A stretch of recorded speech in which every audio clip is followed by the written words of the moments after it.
dossier spécial sur Fréquence Évasion. À chaque instant, des sujets brûlants d'actualité, des faits de société. C'est tout de suite sur Fréquence Évasion. Dans quelques instants, sur Fréquence Évasion, dossier spécial consacré à la protection animale. Nous serons en compagnie de Brigitte Cottière de l'association L214. À tout de suite. Réactualisez régulièrement toutes vos applications iPhone et Android sur les sites de Fréquence Évasion Radio et Monte Carlo Azur, fréquenceévasion.com, fréquenceévasion2.com et montecarloazur.com. Fréquence Évasion. Fréquence Évasion. Brigitte Cottière, bonjour, merci d'être avec nous. Bonjour. Alors, nous allons découvrir l'association L214. Depuis quand existe-t-elle, cette association, et quels sont ses objectifs ? Alors, L214, c'est une association qui existe depuis 2008. C'est une association qui s'est montée sur le collectif Stop Gavage, qui concentrait ses actions sur la production de foie gras, du gavage des canards en particulier, et qui montrait la réalité de ce qui leur a arrivé. Et puis, en 2008, on a décidé d'étendre les activités de ce collectif en montant une association qui concentre donc ses actions sur les animaux destinés à la consommation alimentaire, puisqu'ils représentent en fait 99% des animaux exploités par les êtres humains. C'est en France plus d'1 milliard d'animaux qui sont tués chaque année dans les abattoirs et plusieurs dizaines de milliards de poissons qui sont pêchés pour finir sur le marché français. Et donc les objectifs de l'association L214, c'est de montrer la réalité de ce qui se passe pour les animaux, pour la consommation alimentaire, démonter un petit peu les mythes qui disent que on ne peut pas se passer de produits d'origine animale et vivre en bonne santé. Ouais. C'est totalement faux, donc on essaye de le démontrer. Et puis de promouvoir le débat autour de la place qu'on accorde aux animaux, de faire parler du spécisme, cette discrimination qui existe aujourd'hui entre les êtres humains d'un côté et tous les autres animaux de l'autre, montrer que c'est pas une justification pour leur faire subir ce que nous on a envie de leur faire subir, que leurs intérêts doivent compter eux aussi. Alors vous organisez des campagnes, sur quel thème et comment se déroulent ces différentes campagnes ? Alors on a des campagnes sur beaucoup de thèmes en fait, alors toujours focalisées sur les animaux destinés à la consommation alimentaire. Donc on a la partie enquête qui est destinée à montrer la réalité en la sourçant et en la montrant à l'aide de vidéos, parce qu'on s'est rendu compte que un tract, ça peut toucher les gens, mais enfin les vidéos, les gens croient ce qu'ils voient. Et le fait de montrer, d'aller au plus près des animaux, en fait, permet de se rendre bien compte de la réalité. Donc, par exemple, là, sur une année écoulée, on a montré les images qui étaient en provenance de 7 abattoirs différents. On a montré aussi des conditions d'élevage pour les poules pondeuses. Si on remonte un petit peu plus en arrière, on montre de quelle façon est produit le foie gras avec l'élimination des canetons, avec le gavage, avec les conditions d'abattage aussi, le sort des poules pondeuses, celui des lapins, le transport des animaux. Enfin voilà, on essaye de balayer un peu l'ensemble de ce qui arrive aux animaux en matière d'élevage, de transport, d'abattoir. Et puis on aimerait bien montrer sur la pêche, mais aujourd'hui, au jour d'aujourd'hui, on n'a pas eu l'occasion de montrer des images en ce qui concerne la France en tout cas. Et d'autre part, donc on va avoir des actions dans la rue, on va à la rencontre des gens, donc on a des stands, on a des distributions de tracts toutes simples, mais on a aussi des vegan places qui sont des villages associatifs autour de L214. On invite d'autres associations à venir justement essayer d'explorer ensemble, proposer aux passants une autre vision de notre société, une vision différente qui considérerait les animaux comme des cohabitants de notre planète et non pas comme des ressources à notre disposition. Et puis on a tout le travail aussi vers plutôt vers la sphère, vers le politique. Alors pas forcément la politique politicienne, mais ce qui concerne l'organisation de notre société. Donc effectivement avec des actions à destination des personnalités politiques. Là on vient de lancer avec 26 autres ONG 30 propositions pour mettre la condition animale au cœur des enjeux politiques.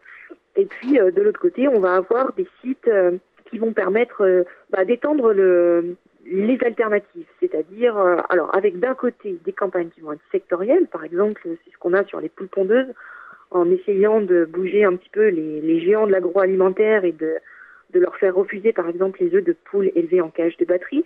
Et puis de l'autre, développer les alternatives. C'est ce qu'on fait avec notre campagne Végo Resto, d'essayer de promouvoir auprès des restaurateurs les alternatives véganes, qui est un menu vegan à leur carte dans les restaurants, même les plus classiques, j'allais dire. Et puis on a un site Vegan Pratique qui là s'adresse d'une part au grand public et d'autre part aux professionnels de santé pour montrer de quelle façon on peut se nourrir de façon végane en ayant une alimentation équilibrée, variée, bonne pour notre santé. Et voilà, bonne pour notre santé et du coup bonne pour celle des animaux, puisque chaque fois qu'on fait un repas vegan, en fait, on épargne des animaux. C'est vrai. Alors vous faites un travail d'investigation, la plupart de ces endroits sont clos, l'accès est difficile et souvent impossible. Les producteurs tentent de faire retirer les vidéos tournées dans ces lieux qui montrent justement la souffrance de ces animaux entassés dans les cages, grillagés, confinés dans les bâtiments sombres. C'est ce que vous expliquez justement sur votre site à travers une vidéo. Oui, tout à fait. L'exception, en fait, souvent on nous dit « Oh là là, vous montrez des images, etc. » Mais en fait, on en montre très très peu. Voilà, les chiffres, 1 milliard d'animaux qui sont tués chaque année dans les abattoirs. Nous, on a montré une année à peu près complète, 7 abattoirs. C'est vraiment très très peu. C'est très peu d'images finalement par rapport au quotidien de ce que vivent les animaux. Et ce sont des images qui effectivement sont très difficiles à obtenir. Ça fait prendre des risques à un certain nombre de personnes. Là, sur la dernière enquête qu'on a montrée, un des témoins a accepté de parler à visage découvert. C'est vraiment l'exception qui confirme la règle parce que c'est un milieu extrêmement opaque. Et même les professionnels le disent. Justement, sur la commission d'enquête, le patron des entreprises Bigard, M. Bigard lui-même, disait que pour lui, c'était absolument important, indispensable, qu'il travaillait là-dessus pour que les gens ne fassent pas le lien entre la viande qu'ils ont dans leur assiette et l'animal qui a vécu et a été tué pour finir en morceaux démantelés dans l'assiette des gens. Donc on a vraiment un travail de recréer ce lien justement pour que d'une part chacun en son conscience puisse se rendre compte de qu'impliquent nos choix alimentaires aujourd'hui, mais aussi au niveau de notre société. On est une société qui évolue, qui a beaucoup évolué depuis tous les temps ancestraux, quelque part. On a pris en considération d'abord les étrangers à notre petite tribu, et puis on a reconnu, en allant très très vite dans le temps, des droits aux femmes, on a aboli l'esclavage, etc. Donc on est une société qui évolue en permanence et c'est peut-être là-dessus qu'on doit se raccrocher aux traditions, cette tradition d'évoluer, de se remettre en question et d'aller vers le progrès, vers davantage de bienveillance envers tous. Et voilà, donc c'est vraiment sur ces choses-là que nous on a envie d'insister, quoi. On croit vraiment que l'humanité peut progresser et être davantage respectueuse du reste, quoi. Oui, ce sont des images très dures, très difficiles à regarder, et c'est vrai qu'on a l'impression de vivre dans un monde de barbares quand même, hein.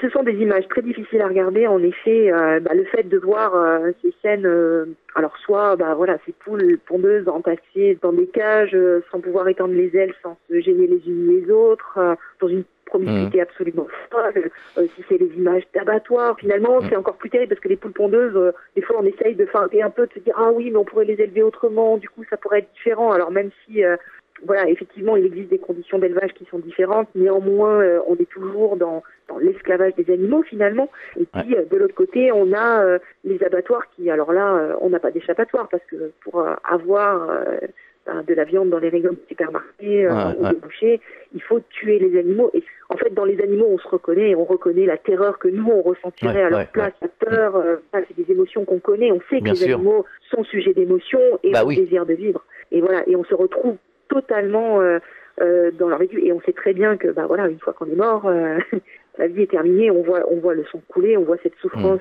innommable au moment de la mise à mort. Évidemment, on a de quoi être choqué, on a de quoi ne pas vouloir être associé. Justement, on a une haute opinion de notre humanité, de notre bienveillance et tout ça, et on se rend compte que finalement dans ce choix de société de continuer à consommer de la viande et d'autres produits d'origine animale, en fait, on passe à côté de cette humanité qui est faite de valeurs toutes plus positives les unes que les autres, et on ne se reconnaît pas du tout dans ces actes dès qu'on y est confronté, on les juge comme barbares, cruels, atroces, et oui, ça devrait vraiment nous remettre en question. Tout à fait. Vous avez reçu des soutiens politiques ou du milieu artistique ? Oui. On a beaucoup de soutien, notamment dans le milieu artistique. Il y a toutes les personnes qui se sont portées volontaires pour commenter déjà les images d'enquête qu'on a sorties. Hélène de Fougerolles, Jean-Baptiste Deslameau, Ingrid Desjours, Rémi Gaillard. J'en oublie d'autres. Sur la dernière, on avait Vanessa Wagner, par exemple. On sait qu'on a aussi d'autres soutiens. On a Mathieu Ricard, Émeric Caron, Franz-Olivier Gisbert aussi soutient les actions de l'association L214, quand bien même il ne partage pas forcément la vision de l'association totalement, mais il trouve que les actions qu'on a sont indispensables dans la société telle qu'elle est aujourd'hui. Et puis, du côté des politiques, c'est plus mitigé, mais on a vu Olivier Falorni, qui est député de Charente-Maritime, qui a provoqué cette commission d'enquête. Par exemple, on a aussi plusieurs députés, justement les 2 députés qui nous ont réunis autour du manifeste animal politique avec 26 autres organisations de protection des animaux, Laurence Abeille et puis Geneviève Gaillard. On peut citer aussi Pascal Durand qui fait le relais des associations de protection animale au niveau du Parlement européen et qui fait partie de l'intergroupe. L214 fait partie de Eurogroupe. Qui travaille en lien avec Intergroupe. Donc voilà, il y a pas mal de personnalités politiques qui s'intéressent à la question animale, c'est encore trop faible. On peut les retrouver d'ailleurs sur le site de l'Observatoire qu'on a mis en ligne, Politique et Animaux, où on note les déclarations, les actions, les inactions aussi des différents élus que nous avons sur le territoire. Brigitte Cottière, je vous propose de marquer un temps d'arrêt. On revient dans quelques instants. Chaque jour sur Fréquence Évasion Radio, vos rendez-vous quotidiens. Écoutez Fréquence Évasion en téléchargeant l'application iPhone ou Android et retrouvez-nous sur www.fréquenceévasion.com. Infos, chroniques, interviews et détente. Fréquence Évasion Radio, dites-nous tout. Fréquence Évasion. Fréquence Évasion. Nous sommes de retour, c'est la deuxième partie de l'émission de dossier spécial consacré à la protection animale, en compagnie de Brigitte Cottière, notre invitée de l'association L214. Alors les politiques, on va continuer à en parler un peu, les politiques passent leur temps à faire des promesses qu'ils ne tiendront pas, je pense, quand c'est une période électorale. On peut le constater avec Brigitte Bardot, qui rame depuis des décennies. Avez-vous eu des contacts directs avec des membres du gouvernement, des ministres cette fois, le président, pourquoi pas? Alors nous, on n'a pas eu de contact, on n'a pas de contact avec le ministre, par exemple, qui reçoit effectivement, par exemple, on peut parler du ministre de l'Agriculture, de la Forêt, etc., qui a reçu les chasseurs, par exemple, qui reçoit les organisations professionnelles, mais qui n'a pas reçu L214, par exemple, alors que on a quand même déclenché avec différentes enquêtes sur les abattoirs, une commission d'enquête, de sa part aussi des inspections dans tous les abattoirs. Donc on a une action indirecte auprès du ministre puisque il est appelé à réagir aux sorties d'enquête de l'association L214 mais aussi éventuellement d'autres associations, mais on n'a pas de lien très direct nous avec le ministère. On peut être reçu par la direction générale de l'alimentation qui est un service du ministère de l'Agriculture de temps à autre, mais c'est pas une action continue justement pour aller vers le mieux. Après, d'autres organisations de défense des animaux font partie de ce qu'ils appellent le CNOPSAV, qui est un organisme qui est chargé avec plusieurs parties prenantes, dont des professionnels et puis les services du ministère, où ils essayent de mettre en place des choses pour essayer d'améliorer la condition animale. Mais nous, ce qu'on peut reprocher au ministère, c'est de ne pas diriger notre pays vers une transition agricole et alimentaire qui nous semble pour autant indispensable. Nous, on s'intéresse essentiellement à l'éthique, mais par l'intermédiaire de notre initiative Viande.info, on s'intéresse aussi aux conséquences sur l'environnement, sur la santé, sur le partage des ressources alimentaires qui sont limitées et donc notre consommation ici a des conséquences dans notre pays. Et pour nous, c'est absolument indispensable pour toutes ces raisons de commencer à se poser des questions et même faire plus que se poser des questions, agir pour changer notre modèle alimentaire et agricole. On ne peut pas continuer de consommer de la façon dont on le fait aujourd'hui sans qu'il y ait des conséquences qui soient graves et inacceptables à tout point de vue. Depuis plus de 10 ans, ici à la radio, nous faisons des émissions avec les anti-corridas dans le sud de la France, qui eux aussi militent et n'obtiennent pratiquement aucun résultat. Je suppose que vous rentrez un petit peu dans la même thématique. Comment peut-on expliquer aujourd'hui que les politiques, je parle dans le haut niveau, sont complètement hermétiques, sourds. J'ai l'impression qu'ils sont déconnectés de la réalité du terrain, c'est-à-dire qu'ils ne se rendent absolument pas compte de à quel point les citoyens français sont sensibles à la question animale. Et ça, c'est vraiment un problème, effectivement, que l'opinion publique qui est massivement contre les maltraitances et les cruautés faites sur les animaux ne soit pas entendue au plus haut niveau. On peut reparler des poules pondeuses, par exemple. On sait qu'il y a entre 80 et 90% des gens qui sont opposés à l'élevage en batterie des poules pondeuses, donc l'élevage en cage, notamment, et pour autant, encore aujourd'hui, on a 68% des poules pondeuses qui sont élevées en cage de batterie. Enfin, ils ne se rendent pas compte que la passion, y compris pour les animaux, elle est présente chez tous les Français, et ils n'ont absolument pas conscience de ça aujourd'hui. Et c'est un petit peu notre rôle aussi, organisation de défense des animaux, de faire ressortir cette préoccupation de façon à ce qu'ils se rendent compte que s'ils sont représentants des citoyens, ils doivent aussi se préoccuper de ça. Mais on voit aussi, par rapport, vous parlez de la lutte anti-corrida, on voit qu'il y a des blocages, notamment au Parlement, des propositions de loi qui ont été déposées et qui n'ont jamais été discutées. C'est absolument intolérable, quoi. Oui, et ça ne date pas d'aujourd'hui, c'est ça le problème. Non, ça ne date pas d'aujourd'hui. Tout à fait. La première proposition de loi, je crois, avait été déposée en 2004 par Muriel Marland-Militello. Oui, que nous avons eu ici. D'où ça vient que ça n'ait encore pas été discuté 12 ans plus tard, jamais ça n'a été discuté au sein de l'Assemblée, c'est pas normal. Et puis ça fait au moins une trentaine d'années, on est né pratiquement avec. Donc voilà. Alors à l'association L214, vous vous préoccupez de la maltraitance pour les animaux d'élevage et également pour les animaux domestiques ? Non, sur les animaux domestiques, on a très peu d'actions parce qu'il y a déjà beaucoup d'organisations qui s'en occupent. Et puis, concernant les animaux d'élevage, le travail à faire est déjà phénoménal. Ouais, et c'est très différent.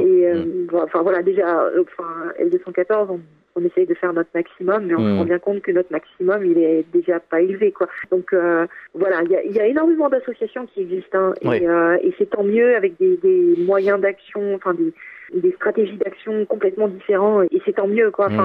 Il y a besoin davantage encore de gens qui se mobilisent pour les animaux, parce que c'est vraiment une maltraitance, une cruauté de masse de laquelle on est. Pour autant, assez paradoxalement, aussi nos compagnons les plus proches, je pense aux chats et aux chiens, il y a encore énormément d'abandon, par exemple, ou des animaux errants, etc. Des animaux dans les labos d'expérimentation animale, de la chasse. Il y a beaucoup de domaines dans lesquels on néglige complètement les intérêts des animaux, quoi. Aujourd'hui, que peut-on espérer concrètement, plus exactement, quelles sont les solutions pour faire stopper cette torture le plus rapidement possible, parce que ça devient intolérable? Alors ça devient intolérable, et c'est bien parce que, c'est bien qu'il y ait ce sentiment aujourd'hui qui était peut-être pas forcément présent tout le temps. On le sent, on sent une urgence qui est bien appréciée maintenant du public quelque part. La question animale, elle est de plus en plus présente, et c'est tant mieux. Et ce sentiment d'urgence, il est là. Et donc il y a de multiples moyens d'agir. Il y a rejoindre des associations qui existent près de chez nous, et aller leur filer un coup de main. Il y a les actions qu'on peut faire nous-mêmes au quotidien, c'est-à-dire interpeller nos députés, c'est-à-dire changer notre mode d'alimentation, par exemple, opter pour le véganisme autant de fois qu'on le peut, c'est-à-dire ne manger aucun produit d'origine animale. Chaque fois qu'on fait ça, on agit concrètement aussi pour les animaux. Il y a les actions de rue qu'on peut rejoindre. Il y a réagir aux articles de presse qui paraissent. Il y a réagir sur les réseaux sociaux aussi quand on voit quelque chose passer. Être dans l'action et se poser à chaque fois la question de qu'est-ce que je peux faire. Nous, on a des pages spéciales là-dessus sur notre site internet sur l214.com. Qu'est-ce que je peux faire? Donc on suggère, il y a des lectures aussi à avoir pour avoir un argumentaire qui a été pensé par des philosophes qui se sont intéressés à la question. Vraiment, il y a une multitude d'actions qui sont possibles à tous les niveaux. C'est-à-dire qu'on peut choisir notre degré d'engagement par rapport à notre disponibilité, par rapport à là où on en est aujourd'hui, mener son chemin chacun, et puis agir ensemble. À chaque fois qu'on interpelle notre député, on est complètement dans une action très importante de lui faire prendre conscience à lui aussi que la question animale, elle est importante, et qu'il faut s'en saisir à bras le corps, quoi. Il y a vraiment une urgence à agir sur ce thème, quoi. Est-ce que vous auriez un message particulier adressé aux auditeurs? Aux auditeurs, je les invite à souffler doucement sur la braise qui est en chacun de nous, qui est la compassion pour les animaux, et de l'alimenter de l'alimenter chaque jour et puis qu'ils se rappellent que chaque geste qu'ils font peut avoir une importance pour les animaux. Quand on choisit par exemple de s'habiller, choisir un manteau qui n'est pas en fourrure ou qui ne contient pas de duvet par exemple, c'est un acte pour les animaux. On ne se prive pas de manteau pour autant. Chaque fois qu'on fait ses courses, les aliments qu'on va choisir, ils vont avoir un impact ou pas sur les animaux. Voilà, qu'ils aillent chercher l'information, qu'ils n'hésitent pas à s'ouvrir à cette question et qu'ils sachent en fait que ce sont eux les acteurs.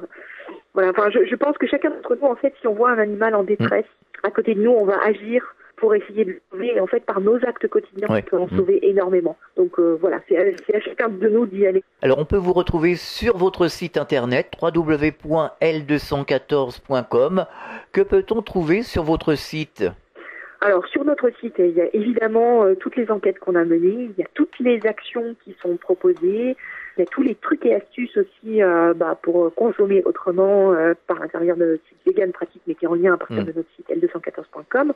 Il y a les guides des restos, enfin, il y a tout un tas d'outils qui sont à votre disposition. Et puis, il ne faut pas hésiter non plus à nous contacter par l'intermédiaire de notre formulaire de contact. On sera ravis de vous répondre. Pour terminer, vous avez des projets pour l'association ?